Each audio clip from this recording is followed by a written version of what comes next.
I don't know what's going on here. Hi, welcome back. Thank you. And I got to figure out how to not having to change my name. Oh, that's okay. I don't know why. I'm not sure what's happening. This hasn't been an issue before. Yeah, and my other colleague is also. So I keep getting a notification that my account has been opened by someone else to start another meeting, and that's why it's crashing. And my colleague Wendy, who's with another community service breakout group, is saying via email that she's had the same problem. So everyone, hopefully that's not going to happen again. I don't know what's up with this. Let me just send this email. I'm sorry, everyone. All right.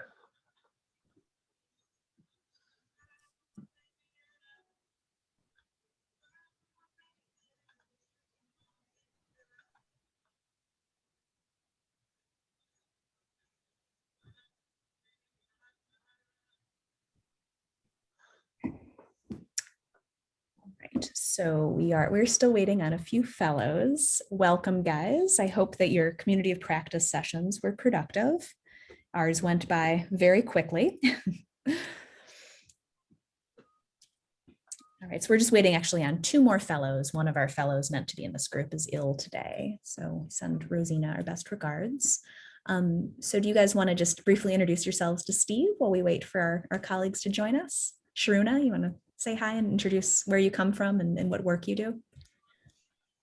Hello, everyone. My name is Sharuna. I'm from Mauritius. I'm a psychologist and I work for the Mauritius Police Force. Very happy to be here today. Very excited. Yes, we're very excited that you're in this group. I look forward to the presentation. Great. Hello, Steve. All right, and Adora. Hi, everyone. My name is Adora. I'm from Nigeria. I'm an innovation policy researcher, and I run an organization for young girls in Nigeria. Wonderful, thank you. Great. And Chisholm, would you like to introduce yourself briefly? Hi, everyone. Good evening. My name is Chisholm Wong from Nigeria. I'm a climate policy expert. I'm also the convener of the Skilled Women Initiative. It's an NGO that caters to displaced persons and refugees in Nigeria. Happy to be here. Wonderful. We're happy to have you. And we've got this great range of expertise and approaches to this topic. Binyam, can you please introduce yourself briefly to our guest, Steve? Sure. Hi, everyone. My name is Binyam. I'm from Ethiopia. I'm the country manager of Kamara Education, which is an NGO that tries to improve education through technology in Ethiopia. I apologize. I have a problem with the internet, and just right now I am having a blackout, so I won't be able to turn on my camera. So apologies for that, but happy to be among you in any case. Wonderful. All right, well, this should be a wonderful presentation. So we're still waiting for Shegopala, who joins us from South Africa. She is a lawyer with Equal Education, which is a really important educational NGO and sort of activist lawyering group in South Africa. So she should be coming on in a moment. We're all coming from different community of practice sessions before this. So today is a little bit of a challenging schedule. So we're joined here today in this group by Steve Talismanic, who works with Schools on Wheels of Massachusetts. And he'll be presenting first on what his organization does and the broader sorts of contexts and challenges of homelessness and education in the American context. So Steve, you should be able to share screen. Great. And all right, let me just get this technology situated. Hi, everyone. Once again, I'm Steve Talismanic from School on Wheels right here in Massachusetts. We're a nonprofit organization based out of southeastern Massachusetts that serves 7,000 students each year that are experiencing homelessness. And our goal is to educate students to end the cycle of homelessness. So our mission of School on Wheels is to support the academic, social, and emotional growth of students impacted by homelessness. And we look to educate kids, empower families to end homeless, one child at a time. We do this through our programs. We have three pronged of programs. The first one is called Tools for School, where we give backpacks for students. The second is a tutoring program for students in grades K through 12. And then the third program is our Bridge mentoring program for high school and college students. And I'm going to get in depth a little bit more about those programs later on. But first, we want to explore what are some of the causes of homelessness in America. And oftentimes, causes could be poverty, lack of affordable housing, especially in Massachusetts. Housing is so expensive that oftentimes children and families find themselves experiencing homelessness simply due to the lack of affordable housing. Oftentimes it's caused by the death of a partner or a spouse, a natural disaster, domestic violence. We work with some shelters that specialize in serving women that are experiencing domestic violence that have found themselves homeless as well. Substance abuse and job loss are oftentimes of causes of homelessness in America. And then specifically, unaccompanied youth is a large segment of students that are experiencing homelessness in Massachusetts. And I have some stats from a 2016 Wisconsin Hope Lab survey. And students at more than 70 campuses found that 1 in 3 community college students experience hunger, half were housing insecure, and 14% were homeless. And according to the Voices of Youth Count national data, 29% of young adults who experienced homelessness were enrolled in college or another educational program at the time that they experienced homelessness. So just because they're enrolled in college doesn't mean they're coming from a stable housing environment. And the United States Department of Ed reports that over 1,000 students in Massachusetts alone on public campuses experience homelessness. So again, Massachusetts is seeing this acute challenge at the college level as well. Specifically, last year there were nearly 25,000 students in Massachusetts alone, all ages, again, pre-K through college, that identified as homelessness. And LGBTQI youth are 120% more likely to experience homelessness than non-LGBTQI. Oftentimes this is from family rejection, discrimination, and a host of other factors that all contribute to them experiencing homelessness at a higher rate. So I wanted to talk a little bit more about School on Wheels programs on how we serve these students experiencing homelessness. And oftentimes for us, it starts with backpacks. That's how we founded our organization in 2006.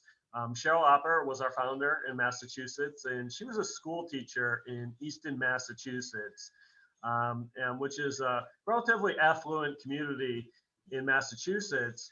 And she realized that some of the students in her class were falling behind. And she did a little bit more research and found out that students in her classroom in this affluent community were indeed experiencing homelessness. And she's just a driven person and wanted to do something about it. And there was a School on Wheels in California that was already existing. So she reached out to the founder and got with the founder of School on Wheels in California and started it up in Massachusetts. And it started with giving students the backpacks they need to start the school year off right. Right now it's back to school time in the US, and you see the advertisements for 20% off school items at Kohl's or 40% off at Walmart. And even with those back to school discounts, oftentimes the families that we serve aren't doing back to school shopping because they simply don't have the resources to buy a backpack, to buy the notebooks, pencils, supplies, pencil sharpeners, scientific calculators. It could add up to hundreds of dollars, which again, our families don't have the resources. That's where we started our Tools for School program to give away backpacks And in the first year, we gave a couple hundred away. Fast forward to just this past year, and we gave out 7,000 backpacks to students who needed it most. So we're really proud of this program to give them the supplies they need to level the playing field for when it's back to school time. And community partnerships are the foundation of this long-term success of being able to give out these backpacks. This picture was actually taken just yesterday. Outward Bound is a local community organization out of Brockton, a city right next to us, that does volunteer work with students in high school. And this group spent the morning here putting together backpacks to give back to their community. And in just the morning, they did over 100 backpacks. And then they went on a whale watch in the afternoon. But a lot of community partners are looking for ways to give back. We just make it easy for them to give back and help the community. So that was a fun one yesterday. Our next program is Tutoring. And this quote here from one of our education committee members. So at School on Wheels, we're of course a nonprofit, and we found it successful to have education committees that is a mixture of volunteers, community leaders, and staff that meet periodically to help our tutoring program stay connected to what's happening in the schools, because the schools are the lifeline of where they see all the students, and oftentimes they could root out the students that are experiencing homelessness. And I was sitting in on one of the Zooms with our education committee, and we have a principal from one of our local high schools, TJ Flanagan, and he said, when students came back after remote learning, there were significant gaps in the social emotional learning and testing, especially from the students that were living in shelters. And he's like, we need to do something about it as School on Wheels. What can we do for these students that are experiencing such a significant summer learning loss? In the US, when we hear the term summer learning loss, we think of 2 months where students are out of school and they regress in terms of their reading level and their academic abilities, oftentimes up to 2 grades in just 2 months. So throughout the pandemic, students experience oftentimes 15 to 18 months out of school with limited remote schooling. And we knew that come this September, we wanted to prepare our students for back to school time. So we launched our summer tutoring program. And we felt that blending fun with learning was going to be a good way to get these kids excited about connecting with other folks in their grade, in their shelter, and positive tutors and role models in their life, but also preparing them for September, which is such a critical time of year for the school systems. And they rely on community partners like School on Wheels, like the YMCAs to deliver these programs. So I want to just kind of go over to a little video that shares our summer programs that got launched. So let's see if I could make this technology work. Actually, I'm going to unshare because I forgot to click the boxes, right? Share sound. Yeah. That's the trick, right? Share sound. Yeah, that's the trick. Yeah, share. I think it's optimized for video, share sound. Yeah. Okay, so let's see what that does. Just my volume.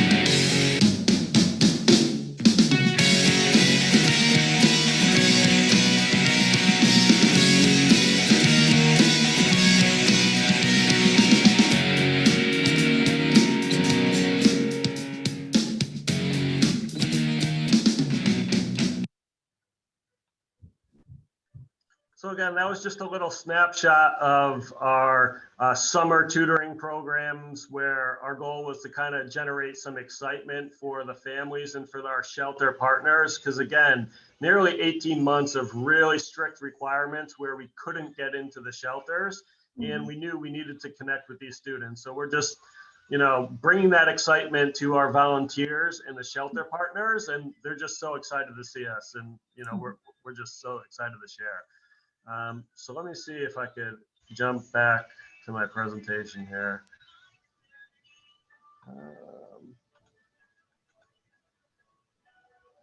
Okay, and I think I was talking about,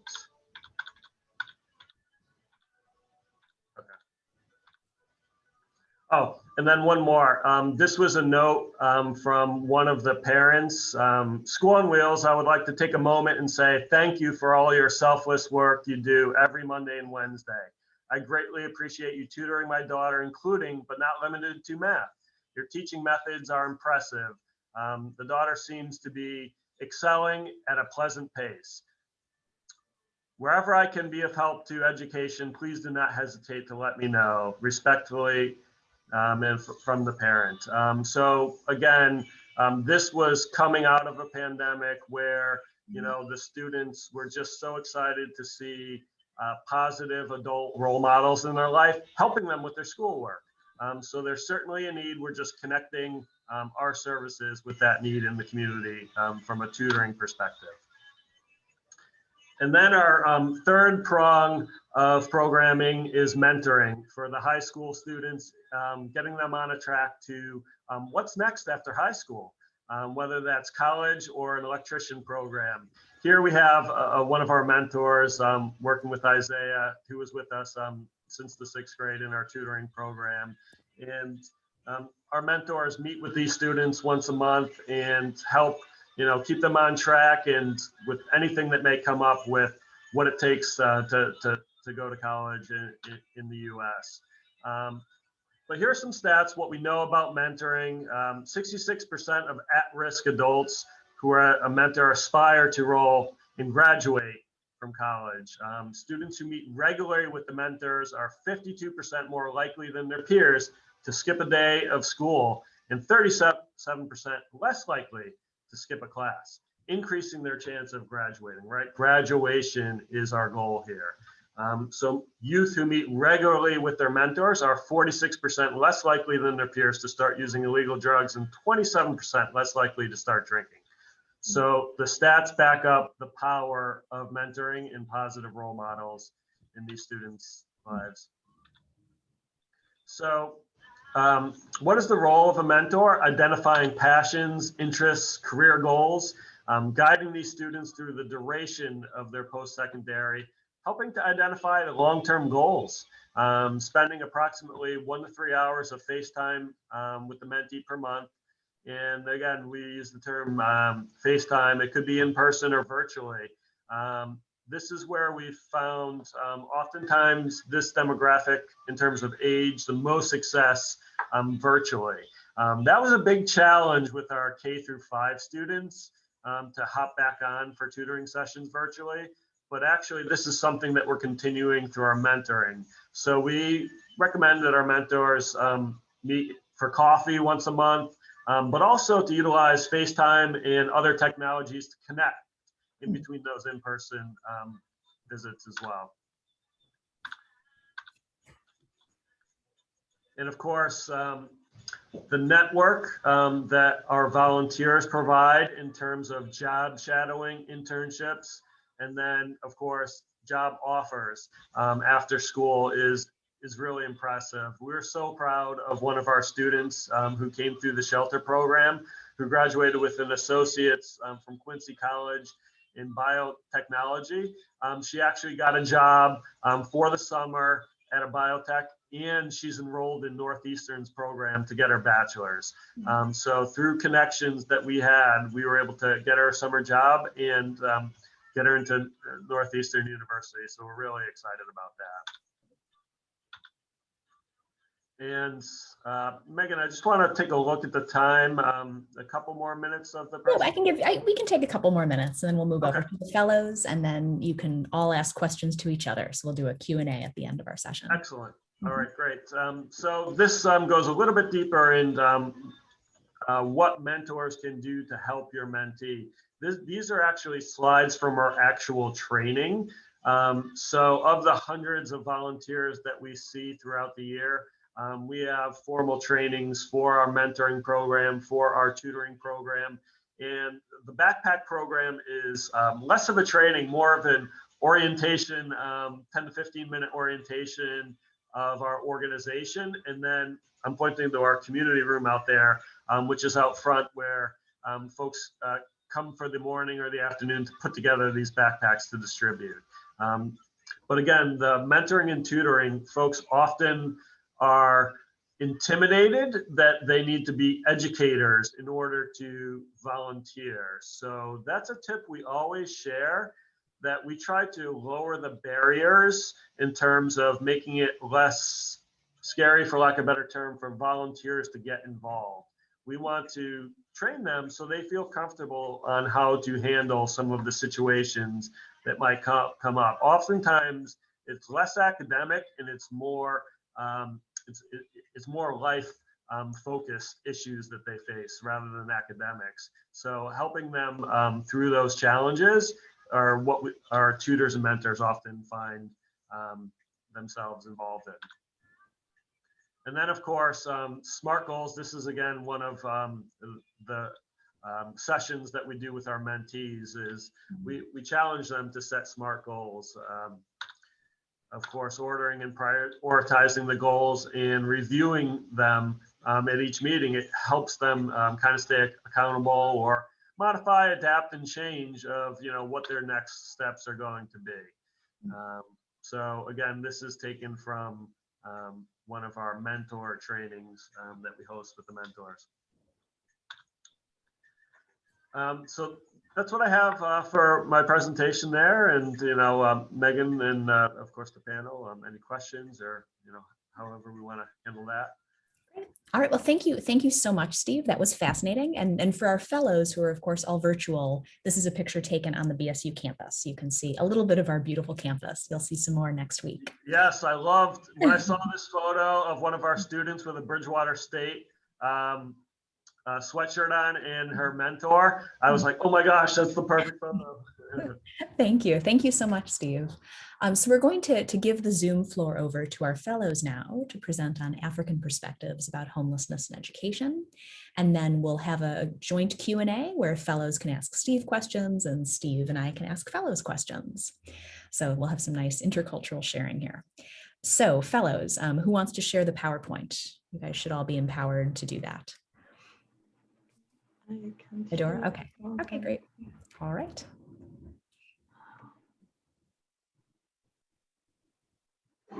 All right, great. Success. Sorry.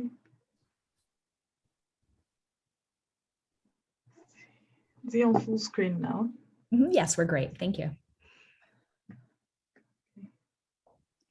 Sorry, if you just give me 1 minute.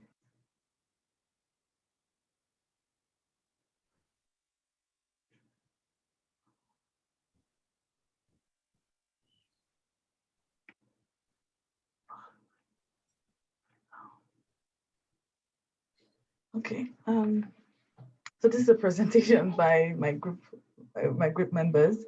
So just going to give you a brief overview of homelessness in Africa. And by the way, Steve, your presentation was absolutely amazing. I'm sure a lot of us in this group have a thing or two to do with education. So it's so amazing what you're doing. Thank you. And so we'll just dive right into it so we don't waste your time. What we see even from studies and what we know as people who work in community development is that there's no working definition of homelessness in Africa. And of course, this is due to the lack of data and also the way we carry out our census. Our census is household based in Africa, and which means that in most cases they will neglect people who have no homes, so who have no attachment to any form of household. So they're excluded from census. Mhm. And homelessness is also perceived differently in different countries, even though we have an idea of what we refer to as homelessness. But in different countries, you can't say, oh, this is the definition of homelessness here. Mhm. And as a group, we understand that homelessness is more than just having a home, and it's a more complicated term. However, unanimous definition in Africa will be people on the streets who have no warm shelter, or simply put, people who don't have a house. That's what we refer to as homeless people in Africa. And this is unlike a definition I saw from the Department of Housing in America, that also refer to homeless people as people who are living in maybe supervised public and privately operated shelters, Mhm. and people who have temporary living arrangements. This is not the case in Africa. If you have a place to sleep, people will not really refer to you as homeless. And you know that this is basically because we have so many things we're dealing with. So once you have somewhere to lie and to sleep, they move on to other people who have bigger problems. Mhm. There's a limited statistics on the number of homeless people in the entire African region. However, we see that, for instance, Nigeria has about 24 million homeless people, and this is a lot, but Nigeria is quite populated. Mhm. Kenya has about 220,000, South Africa has about 200,000, Mauritius and Ethiopia, 80,000 to 300,000. All of these are estimates. We're not even very sure of the figures, but just gives you an idea of the number of homeless people. We also know that the youth are most affected by homelessness. It means that they lack access to basic services, support, and amenities they require for their formative years. We see a number of school children, out of school children rising, more youth getting involved with street gangs, crime, and drug abuse. And we know that, which is one thing we've seen that's common with the causes of homelessness. I'm sure, I think I saw it in your slide, and it's very common in Africa, it's poverty. But we have more causes of homelessness in Africa, which might be aligned to the case of United States, or might be different in some aspects. So the next slide would go.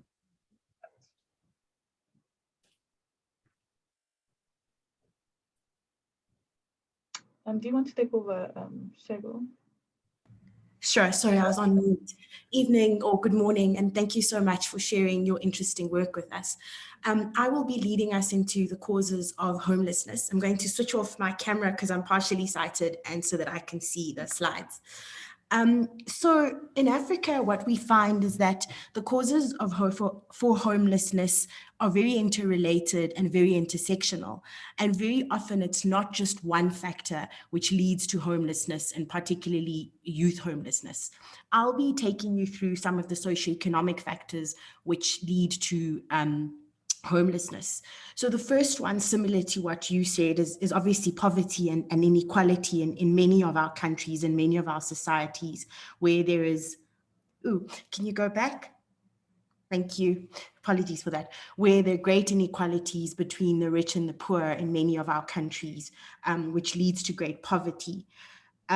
We've also seen that issues such as forced eviction lead to homelessness, where people are forced out of their homes because they can't pay for homes, or because of other issues linked to family life, etc. Linked to poverty and inequality is obviously also high unemployment rates. So in many of the African countries, we have high unemployment rates. And of course, that has a huge impact on people economically and on their ability to obtain housing or get a roof over their head. And obviously that links to, as I've said, the economic difficulties at the home. So particularly linked to youth, we find that because of these intersecting issues, which are usually felt by the grown-ups in the home, these economic difficulties or these socioeconomic difficulties at the home sometimes are push factors which push children out to the streets, or sometimes are pull factors because also sometimes it's that children are seeking maybe to look for economic relief in the street, or food in the street, or feel that if they go to the street that will be easier.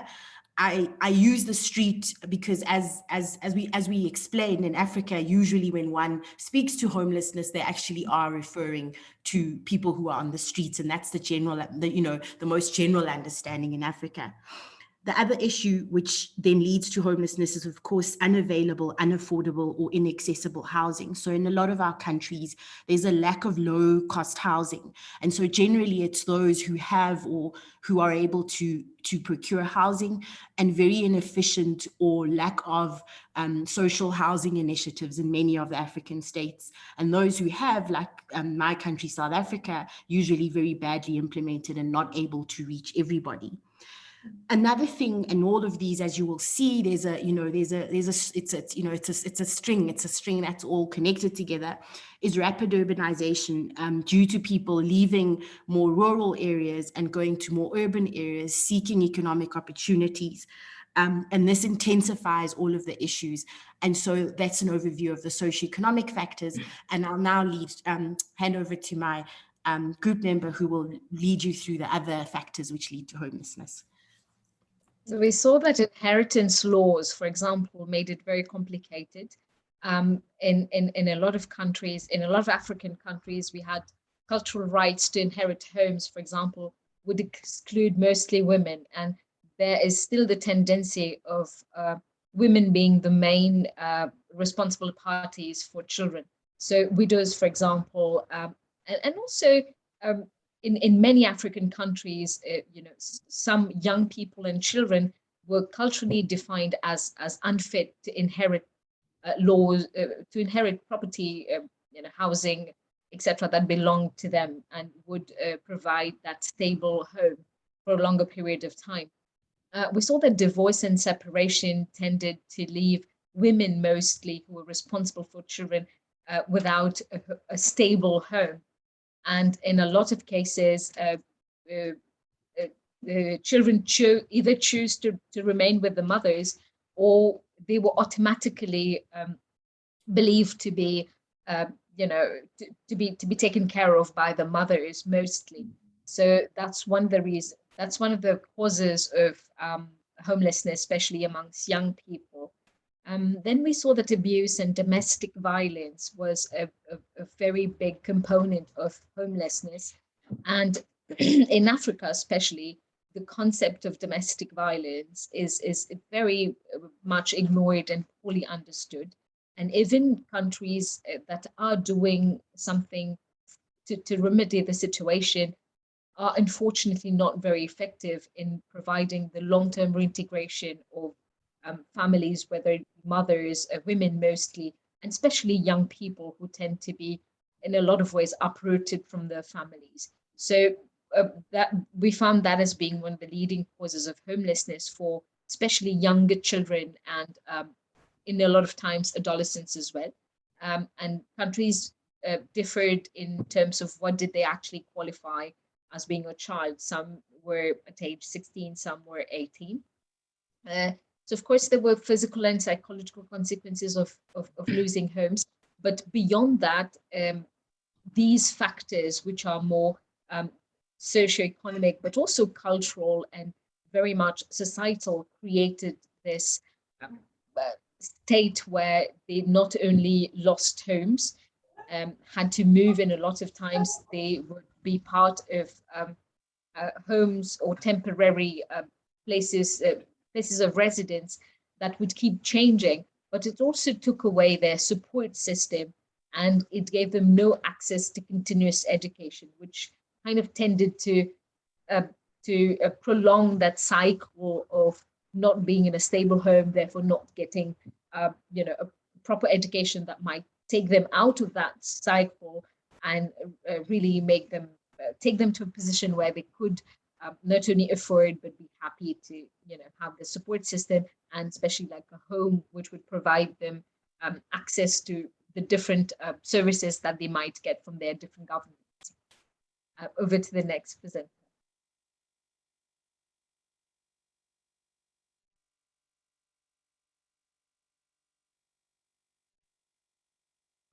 Chisholm.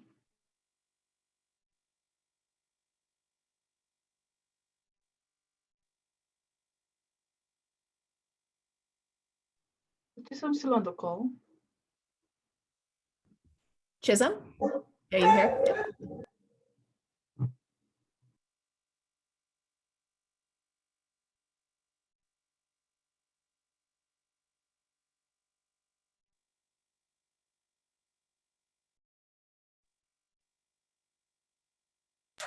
Chisholm, I think you're muted. Are you? There you go. Chisholm?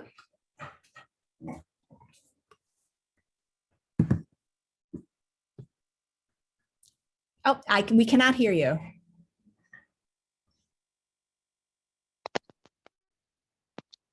Can you speak again now? Okay. I can hear you now. Yeah. Oh, okay, great. Sorry about that. So basically, can you hear me?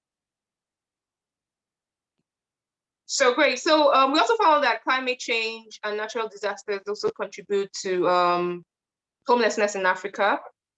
So we're talking about issues like the decrease in the water of Lake Chad. If you notice, the waters have really reduced by 90%. A lot of people, 4 countries were actually getting their resources and livelihoods from there. So the decrease in Lake Chad has affected Nigeria, Chad, Niger, and Cameroon. So you find a lot of homelessness around there, which has led to, of course, displacement. And then other climate change factors include droughts. There's flooding, a lot of flooding.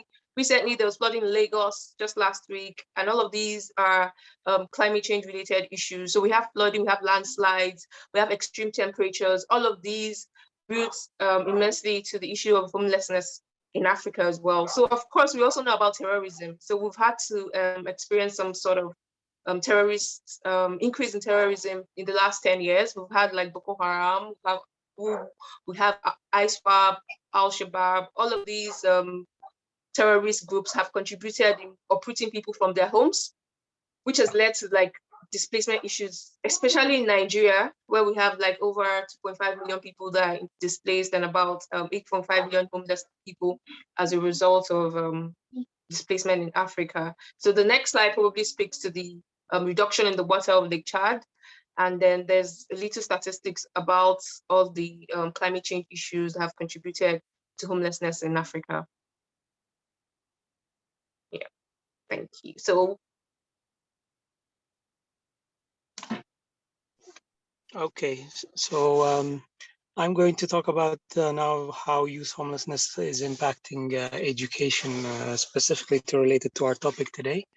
I guess we all agree that education is very important, especially in Africa, but also for homeless youth as well, because it's going to be an opportunity. It's going to give them an opportunity to get out of that situation and improve their lives.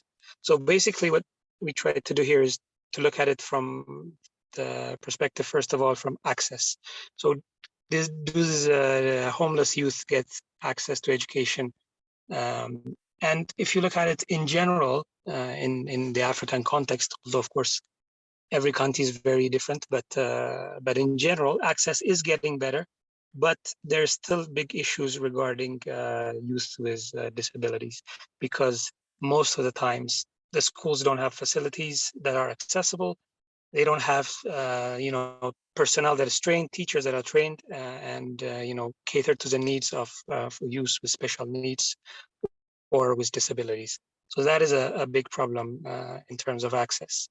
But related to that is retention as well. You might have homeless youth that go to school, but how many of them actually stay there and really go on for the long run? And the problem is dropout rates are very high. It is high in general among African countries, but for homeless youth, it's even higher. And that's truly another big problem. Again, third point, so the learning outcome. So do these kids really get to learn at the end of the day? And again, here there's a big problem relating to the homeless youth, because the ability to study is severely impacted, right? I think we can all relate to that. It's not just about going to school, right? Learning happens outside of the school environment as well. And these kids, they don't have access to to proper lighting, to even adequate places to even study or even do their homework. So you can imagine that it severely impacts their ability to learn. And other factors, I guess, we highlighted those in the causes part, that lead to homelessness, ranging from malnutrition, to poverty, and to poor health conditions that really hamper the learning process that happens with these kids. And really, it really unfortunately impacts their learning outcomes. So that's from my part. And now we're going to talk about the interventions.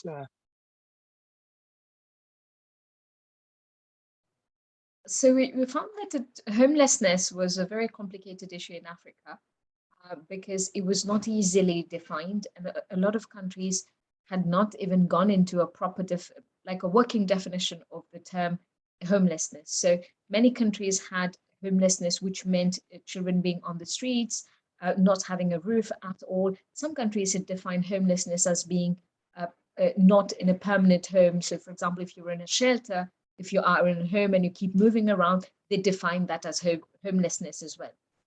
And also one of the biggest problems in Africa, one of the biggest challenges in finding solutions to this is that the whole sphere of the family, children, etc., is still regarded as being very private. So especially in a lot of countries where extended families are still the norm, even when there is violence, even when sometimes abuse as well, people tend to be very reticent in letting outsiders, between inverted commas, but really like NGOs, government, and anybody else who wants to help actually coming in and helping these children out. So government interventions, unfortunately, we did not find many that focused specifically on homelessness, but many countries had interventions that focused on other related issues, for example, poverty, bringing education to children who are in difficult areas, child abuse, etc. Private sector interventions were quite common through their corporate social responsibility programs. Many of them had shelters, many of them invested a lot in educating, especially in providing material that were needed, sometimes meals, sometimes not so much as a mentorship program, which is really amazing in your presentation. Sometimes, some of them tended to also have a more religious aspect to them, but they did provide that support system that was very much missing from not being in a stable home.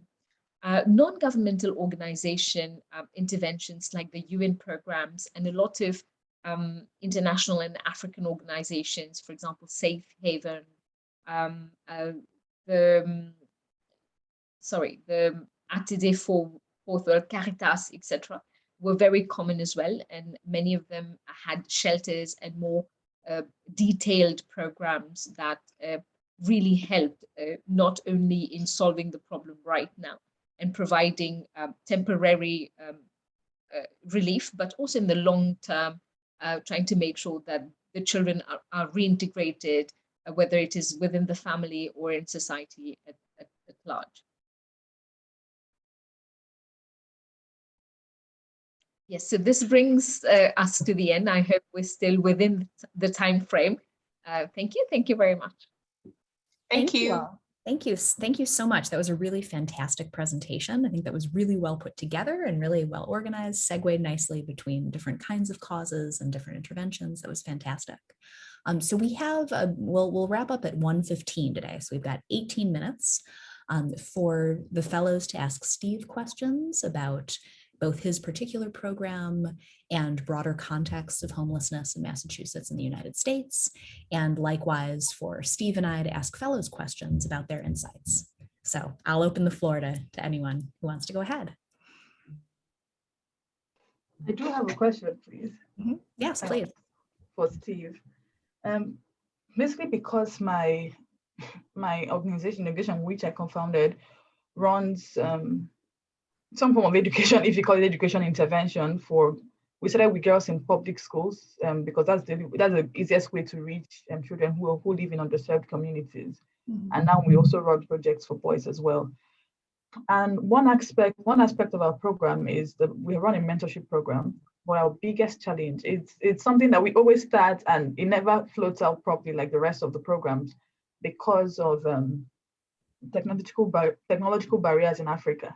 And so when I was just looking at your presentation, I was like, oh my God, this is so beautiful. But I know that the biggest problem we do have is technological barriers. I don't know if you have any other form of innovation we can adopt to make our mentorship program work out better. Because first of all, even children who come from good or medium income homes don't even have proper access to technologies. Our internet services are very poor. And then we're dealing with children who are coming from underserved communities. So it's difficult to get access to internet. So it makes it difficult even to get our mentors to get in touch with their mentees, or less maybe the particular public school is maybe closer to town and they can make the trip down to see their mentees, or maybe call them over regular calls. But it's just difficult. I just wanted to know if there were like any sort of innovation you could suggest for us. Yeah, that's a great question. And let me kind of almost, our program innovated almost at the opposite of innovation. Our name is School on Wheels, and we wanted to bring our education to the students. So logistics played a large part in that decision to bring our tutors to the actual shelters where these students are. So again, the tutoring happens in the shelters, and that's really where the magic happens, because sometimes there are barriers, and you would see the student less likely to travel to go see a tutor or a mentor, and vice versa. So put the burden of travel almost on the tutor or mentor. And that's what we found success early on. And again, we don't want to abandon that in-person tutoring and mentoring. The technology, certainly, internet could be a challenge, but even like a FaceTime or a text or a WhatsApp message, I'm not sure what, the texting feature that you're utilizing, but that text from a mentor to a mentee is just so key. Just to know that someone cares about them could really go a long way. So even texting, any type of check-in is good, but then also, try to schedule that time where, okay, I'm going to make the trek this month to see you in person.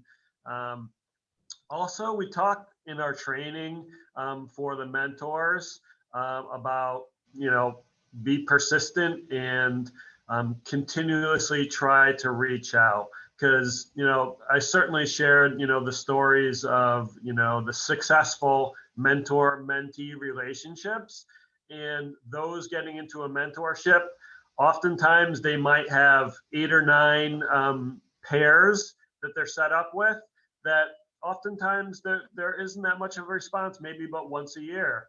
But, they keep at it, because you never know when that student's going to need that mentor. So we ask them to be persistent. And also one other, carrot with the mentor stick is we provide little fees here and there. Our charity helps them with those fees for their education.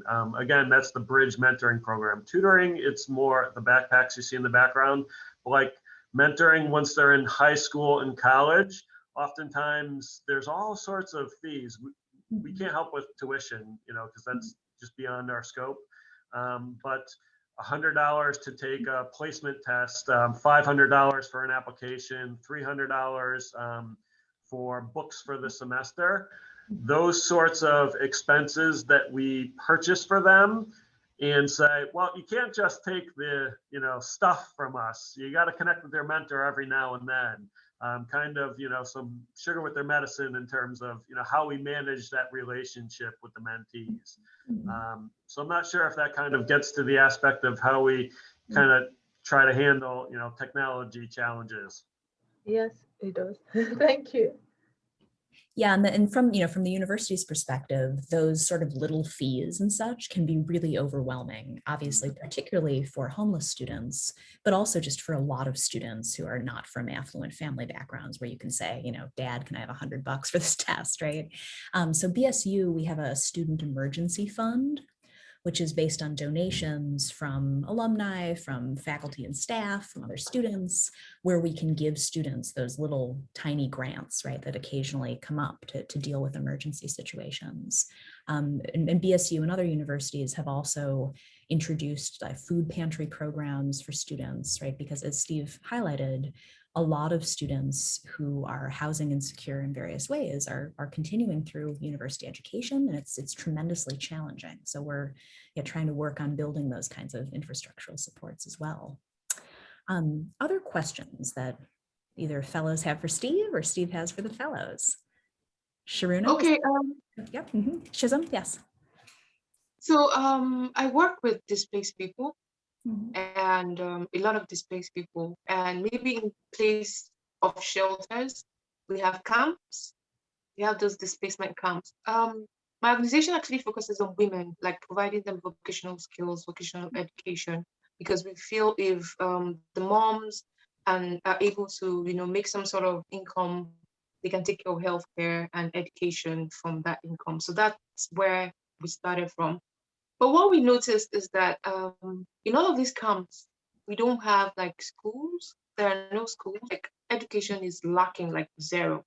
Mhm. And my community alone, we have like 18 of these camps. So we have about 3,000 families in each of these camps. So we're looking like at a number of children. But for us, it's really overwhelming to say we want to start taking care of those children in the camps, because we're already taking care of the mothers. We're trying to teach them. We're trying to find businesses. So what we want to do is, okay, my question is, how can we, because these children, out of school children, actually affect the mothers. They reduce their attention span. They're not concentrating because they're looking at children. How can we begin to look at starting up some sort of educational relief for the children in the camps here in Nigeria? That's not our focus. We don't want to take in a lot. We don't want to have to do children and women. But what do you think? What kind of advice can you? We've tried to talk to some organizations like Bottle for Books. So they donate plastics for the children to go to school. We've tried to see if we can partner with them and say, okay, there are few children in the camps, and can they go to school by the plastics and all of those kind of things? But it hasn't been so effective. So what kind of advice do you think we can, what do you think we can do to help reduce that problem a bit in the camps? That's a great question. And the first thing that comes to mind is we experienced that as well, perhaps not on as the same scale, but to an extent, especially during the pandemic. So let me kind of bring some numbers and financials to you. For example, like School on Wheels is a $1 million organization that serves about 7,000 students each year. And our niche is strictly education. Of that $1 million, we raise about $500,000 from private individuals. The other $500,000 is through corporations, foundations, and government grants as well. So we face competition for these donors' dollars and these government grants, government funding and grants. And oftentimes during the pandemic, we got a lot of, I'm sorry, education isn't a priority right now. Shelter and food is the priority. So the funding from our funders went to the very basic needs. And it's simply just, our strategy is to just advocate for education for the long-term solution. And it's those relationships in our strategies of how we will keep the funding going to support our niche.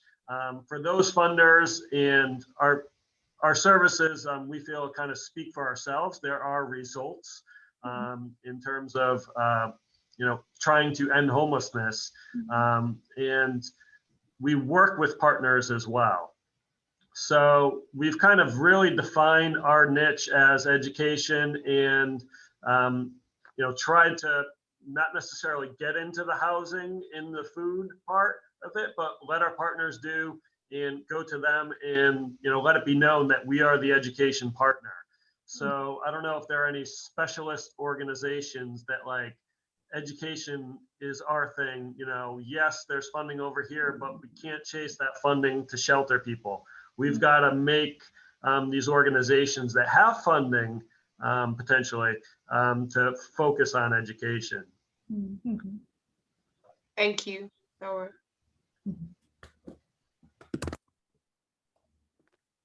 Any other questions from fellows to Steve? I have a question. Oh yes, Sharuna, go for it. And I think before the question, I really want to tell you how amazing I found this program, especially the mentoring part, because very often Mauritius has, for a small country like Mauritius, strangely, we have a lot of NGOs, we have a lot of organizations who, like you said, there's a lot of competition. They have a lot of competition for grants, for corporate funding, etc. But sometimes the focus is very much on material things. For example, I'm part of a Rotary Club, and the last time I went there, there was this big discussion about how are we going to build houses for people. And at some point, I started thinking, but the thing is, it is a temporary solution, whereas education is more long-term and kind of breaks the cycle instead of letting this go on and on. And unfortunately, this is only my opinion, sometimes it does also create a cycle of dependency where, people are going to think that, I need not really work hard towards it, but it's going to come to me. And especially in my country, what tends to happen is that in terms of the role model, it's very tricky because homelessness and poverty tends to be concentrated in specific areas and in specific social classes, where very often you don't really have, I don't want to say a father figure, but really the figure, the kind of model of a parent who goes out there and works, etc. So in a lot of cases, you kind of will have people who in a way have dropped out of the system, which is really unfortunate. So these children, I feel as a psychologist, benefit so much more from just being in contact, being in touch with an adult who's working hard and who tells them, you're not going to get everything easy. You have to work hard, but you can't give up because there are success stories, there are solutions. And also kind of like bridging the link, because our government actually has a lot of things that they give people, but very often people wouldn't know about them and they wouldn't understand how to actually avail of those benefits. So if that mentor is in a way educated and is connected to a lot of these, so they can get services that are already being offered by the government, like grants to study, for clothes, for books as well. The government gives people grants for books as well, but a lot of people don't know them, therefore they don't use them.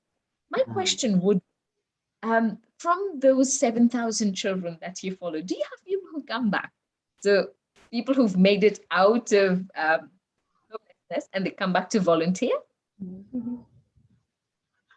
Yes, we've had a whole family that we've served, the Paul family. And specifically, there's a gentleman named Mark N.D. Paul, who just graduated from law school, Suffolk Law School.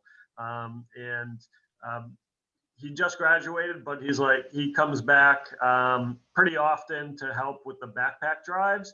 But we've also asked him to be a mentor for some of the students who are in their teens, so they could connect with somebody who walked in their shoes.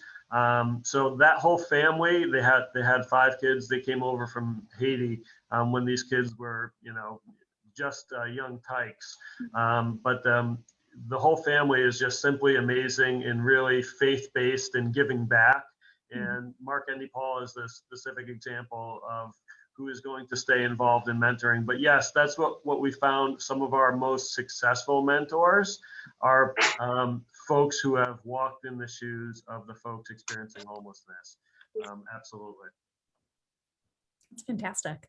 But before we wrap up, Steve, do you have any questions for the fellows? Well, it's really impressive, the research and work that you are all doing, and the commonality of some of the issues we all face is striking. So it's, really amazing to see others, doing great work to try to end the cycle, and let's keep at it. Mhm. Great. Yeah, no, thank you. The presentations, both of them were extremely well done, very, very detailed, very useful in terms of having this kind of connection between our multiple contexts we're working in here. And I was especially interested in our fellows presentation about how we define and measure homelessness, right? Because yeah, I mean, those numbers, right? For South Africa, for instance, where I do some research, I mean, those numbers wouldn't take into account the many, many, many people that are living in informal settlements, right? And like kids living in informal settlements face so many challenges to their education, right? And so these presentations made me think harder about, if it would be useful, right, for the language of homelessness and housing insecurity to be used more, in organizations working in African contexts, because it seems striking that homelessness is kind of a concept that is it seems more American to me than like it's not a kind of phrase, right, that I tend to hear people using as much from various African contexts. So this conversation was really rich, gave me a lot to think about, and I think gave everyone here quite a lot to think about. So thank you all so much for your hard work and your generous contribution of your time. Sorry about the initial technical problems, but it looks like we all came together in the end. And Steve and the fellows, I'll just loop you all in on an email after this session so we can exchange the PowerPoint presentations. Excellent. And possibly continue these conversations further. So Hi, Megan. I wanted to ask Steve a question. Yes. So, Steve, I noticed that my country is banned from viewing your website. So, is there a particular, we couldn't research because our dad is not in Nigeria, she had to send me. So, I wanted to know, was there a particular reason for that? Because I still can't, I tried again, I still can't view it. So, do you have a reason for buying? They said your region is not access forbidden. So, you could probably, yeah. I haven't heard that, and I'm not sure. I just put it again, schoolonwheels.org. I'm not exactly sure. We don't have like any religious affiliation. Oftentimes folks, I couldn't think of any reason. I'm not sure. Okay, I just wanted. It's weird. Yeah, that's really strange. So other fellows were able to see the website though, in Mauritius, South Africa, Ethiopia. Okay. Me as well. It says your location has been disallowed. Oh, Yeah. That's weird. Yeah, you should look into that, Steve. Get that sorted out. That's not to go off on a tangent, but our marketing director, we called it, was in Facebook jail for nearly 1 year. Somehow she got banned from Facebook, just simply for advocating for homelessness. It happened during the election. And from a marketing director perspective, it was a real challenge for our organization to get her out of Facebook jail to spread our message. But I'm not sure if that's related, but yeah, we'll definitely track that down to try to address that. Yeah, that's bizarre. That's fine. Yeah, thank you. Thank you for sharing that, Chisholm. That's bizarre. All right. Well, hopefully you guys can get that sorted out, because that could be a real impediment to international interest in your group. Yeah. All right. Well, but thank you, Megan, for organizing this, and thank you to the fellows for the awesome presentation and discussion for sure. Yeah, thank you all so much. And fellows, thank you so much. Yeah, thank you so much. Learned a lot from you. Really nice work. I can see you next week. Thank you. I'll see you next week, fellows. Bye. Thank you. Bye. Bye all. Bye. Bye-bye.